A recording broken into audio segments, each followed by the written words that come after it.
Hello, everybody. I'm a practicing therapist and I'm also a doctoral student of psychology. Today, let's talk about the moment when an avoidant misses you and why. There's a truth that shows up that they've been denying pretty much the whole relationship, right? And they start realizing this. Now, it doesn't mean that you guys have broken up. Maybe y'all are on a break. Maybe you guys are just on different, business trips, whatever it is, or maybe you did break up. And so, what really happens? What is the truth that they realized? Okay. So, in short, the truth is that they like themselves and their life better when you're in it. That is it. That is, if that's all you're looking for, that is the answer. They like themselves, who they are, better when you're there. They like their life better than when you're there. Okay. And so, there are two types of avoidance, and they take loss differently. Typically, not all the time. Okay. With fearful avoidance, they do feel the impact of the breakup sooner than dismissive avoidance because they're more familiar with those extreme emotions. However, they do a lot more unhealthy things to suppress their emotions. So they're a little more aware of the denial than a dismissive avoidant. But how they try to avoid it is they will do some sporadic things. They might jump to another relationship. They might start a new hobby that is very out of character for them. They might reach out and then they might not reach out. And so you'll see a lot of them trying to contain this emotion of missing, but they are aware of it to some extent. Dismissive avoidance, they're not. And so they literally look like they're fine. And then slowly it chips away at them. And usually when a dismissive avoidant comes back, it takes longer, but they're a little more serious about it because it has chipped away to the point where they have no structure left. A part of the video cut out, so I'm just quickly going to explain this so that maybe it makes more sense. Hopefully it does. I don't know, because a chunk of the middle of the video kind of cut out a little bit. The point of this is when an avoidant misses you, they have feelings for you. And so the next strategies are to talk about how to help them have those feelings show up before they miss you or allow them to feel safe to come back. So either or.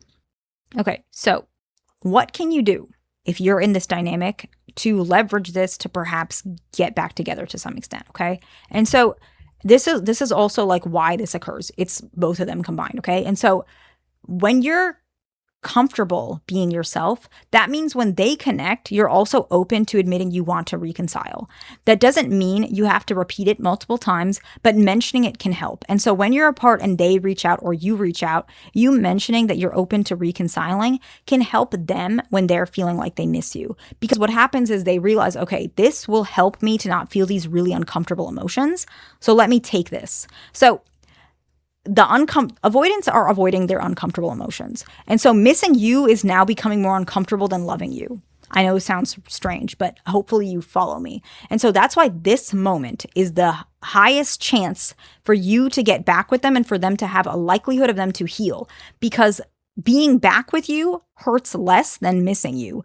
And that emotion is way more overwhelming and that's uncomfortable. So they'd rather just feel the love for you than the miss for you. Okay. And so when you say that you're open to reconciling or you want to talk or you're okay with being connected, whatever, they will take that. A lot of times they will if they are really heightened at this stage where they're really missing you because of that reason. Okay, so that is an option. The next option is where you admit you were wrong and you can say it out loud and accept it. And I'm not saying blame yourself. I'm saying anything that you did that was something you regret. And so if you feel that maybe you did make mistakes, you were a little overwhelming, maybe you said something you kind of wish you didn't say, we all do it, right? And you say it, you don't have to over apologize, you don't have to blame yourself, you don't have to put yourself down, but you say, I think I made a mistake on that. That was my fault. And I wish that I didn't lose you, or whatever the situation is. Clear, direct, and open. And whatever that situation is, this now removes another heavy emotion that avoidants are avoiding. They might have felt pain. They might have felt guilt. They might have felt that you did hurt their feelings, and that hurt them so much they're avoiding you because it's attached to you.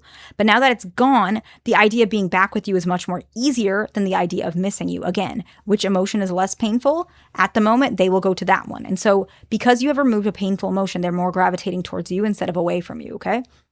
The next one is when you process the grief on your own terms, Even if it means processing it quicker than your partner, you're able to speak with more confidence and clarity, which allows them to not feel so tangled when they return. And so we're talking about what to do to maybe help them get back with you, but we're also talking about what helps you to feel more confident when they return, because likely most of the time they will. Very rarely have I ever seen a case where they don't return. I don't remember any right now off the top of my head. I'm sure there is one, but I don't remember one right now, okay? And I've worked with a lot of cases, okay? And some of them are your cases. Like, you guys know that, right? I have consultant calls, which is pinned in the comments if you want one. You know, most of them come back. I don't know if you always want them, though. Some of y'all don't want them anymore, which valid, very valid, okay? But when you process those feelings quicker, what happens, because you will, by the way, you definitely will. When they come back, you're not as triggered. And so they feel safer to come back. Okay. The next one is if you guys are still in low contact and there is distance that has occurred after a fight, or there's something that happened, offer a compromise. Check in. By the way, I know we've been having a little bit of communication issues about this. I don't like when you do this. I think you don't like when I do B. I don't like when you do A. This is my compromise. What do you think? Offer some form. Whatever your version is communicating of that, communicate with that. Offer that. And usually what happens is if they take it, that means that they were wanting connection too, but they didn't know how to say the compromise because the emotions are very tangled.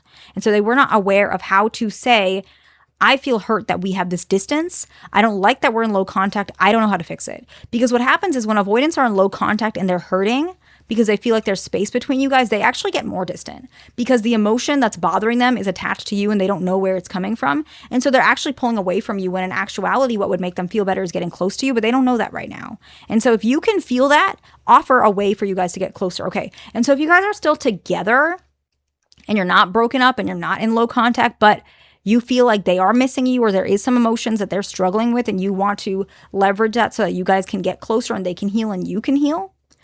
The first one is you want to describe your relationship in a way that has tangible benefits attached to values, not necessarily romantic. So you can say, let's say political views, okay?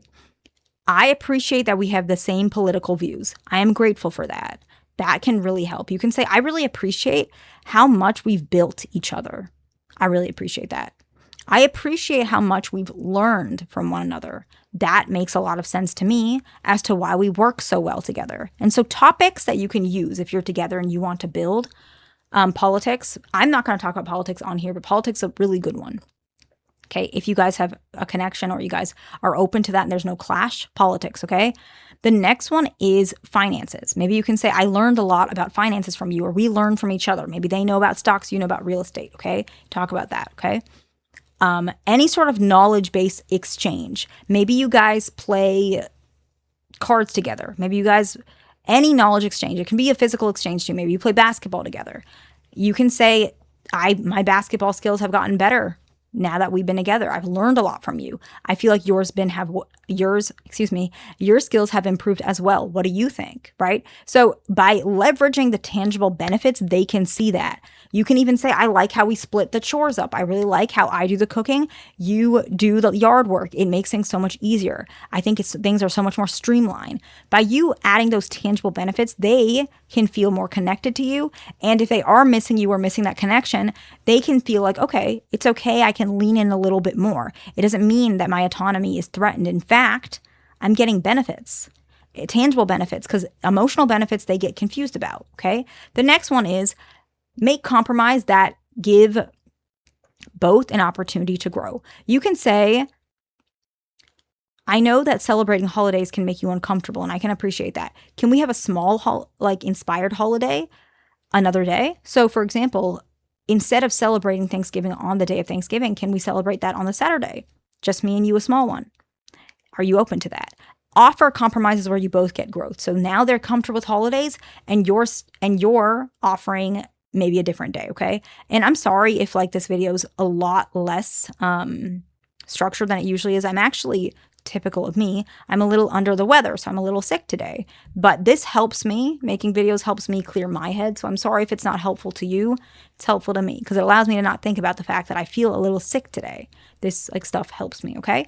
The next one is share knowledge together. Communicate about topics that are like things that you can talk about, relate to. History, if you guys both like history, talk about history, bond, create that together. The next one could be like, it can be knowledge about like social situations. You can say, let's say you have a similar boss or a same boss, or you both know each other's boss, right? You can say, I know this about your boss. I heard that this is something he really enjoys. Maybe you can take him out to dinner and pick his brain. Now you shared knowledge about a person to leverage further in your career. And the last one is you want to do activities together that don't always include intense verbal exchange. We were talking about basketball. Basketball's a really good one. Maybe playing cards together, taking a walk together, activities that don't have so much verbal exchange so they can feel more safe in bonding. And if they are missing you or feeling detached from you or feeling lost from you, they can feel more comfortable leaning in. So I hope this video is helpful to somebody. Please like, subscribe. I'll see you in the next one.